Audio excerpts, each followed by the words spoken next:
அஸ்ஸலாமு அலைக்கும் வரஹ்மத்துல்லாஹி வபரகாத்துஹு. இந்த காலகட்டத்தில் நம்ம அனைவரிடமும் வாசிப்பு திறன் குறைந்து கொண்டே வருது. அதுக்கு காரணம் இப்போ இருக்கிற சூழ்நிலையில் புக் ரீடிங் என்கிற விஷயம் சிறியவர்கள் முதல் பெரியவர்கள் வரை ஒரு சலிப்பான விஷயம் ஆயிடுச்சு. புக் ரீடிங் எப்படி இருக்கும் என்கிற ரசனையை உணர்ந்தீங்கன்னா மீண்டும் அதன் மேலே ஒரு ஆர்வம் வர ஒரு சிறு துளியாக இந்த யூடியூப் சேனல் மூலமாக தினமும் வாசிப்போம் என்கிற தலைப்பில் நான் எடுத்திருக்கிற புக் முன்மாதிரி முஸ்லீம்.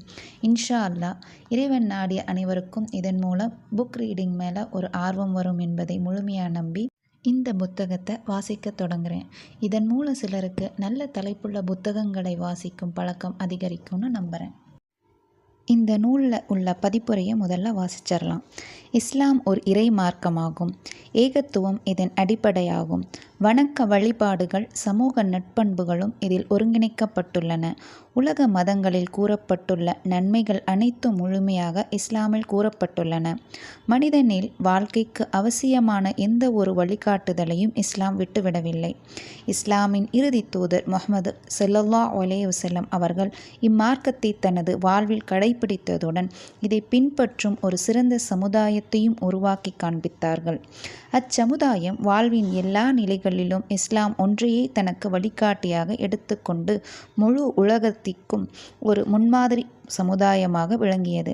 மேலும் தங்களுக்கு ஏற்பட்ட எல்லா நிகழ்வுகளுக்கும் இஸ்லாம் ஒன்றையே தீர்வாக கண்டது. அவர்களது தனி மனித வாழ்விலும் சமுதாய வாழ்விலும் அவர்களது அரசாங்கத்திலும் இஸ்லாம் ஒன்றே ஆட்சி செய்தது.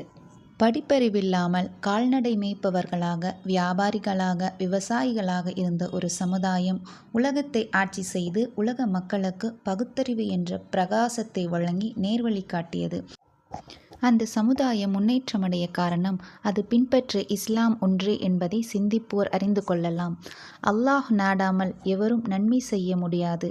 நமது சமுதாயம் பல சீர்திருத்த பயிற்சியின் பால் தேவையுடையதாக இருக்கிறது. ஒவ்வொருவரும் இந்த சமுதாய முன்னேற்றத்திற்காக தன்னால் முடிந்த அனைத்து வழியிலும் முயற்சி செய்ய வேண்டும். சமுதாயத்திலிருந்து தன்னை தனிமைப்படுத்தி கொள்ள நமது மார்க்கம் அனுமதி அளிக்கவில்லை. மார்க்க சேவைக்கும் சமுதாய பணிக்காகவும் தாருல் ஹுதா என்ற இந்த நிறுவனம் துவங்கப்பட்டது. இதன் பிரதான நோக்கம் முஸ்லிம்களுக்கு சரியான மார்க்க கல்வியை போதிப்பதாகும். இன்றைய மீடியாக்களின் தவறான பிரச்சாரங்களாலும் முஸ்லிம்கள் இஸ்லாமை முறையாக அறியாததாலும் தவறாக புரிந்து கொள்ளப்பட்ட மார்க்கமாக இஸ்லாம் திகழ்கிறது.